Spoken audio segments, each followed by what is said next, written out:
Tired of random emails filling up your inbox? Whether it's spam, unwanted promotions, or messages you just don't care to see, today I'll show you exactly how to block unwanted messages and take back control of your email. This full 2025 guide will make your inbox a clutter-free zone in just a few simple steps. Let's dive in. First, open your email inbox and find the message you want to block. Don't delete it just yet. Open it up. This tells your email service exactly which sender you want to prevent from contacting you again. Now, look to the top right corner of your email window. You'll see 3 small vertical dots.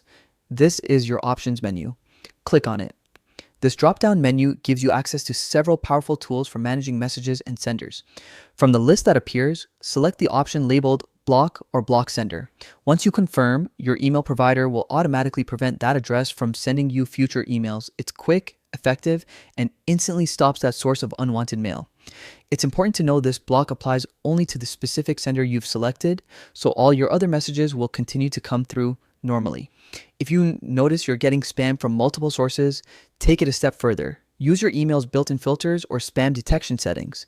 These tools can automatically redirect suspicious or repetitive messages away from your inbox, keeping things tidy and stress-free. And that's it. You've just learned how to block unwanted messages and keep your inbox organized, peaceful, and distraction-free. Take a few minutes today to clean things up, because managing your digital space is just as important as managing your real one. Thanks for watching, and here's to a clutter-free inbox.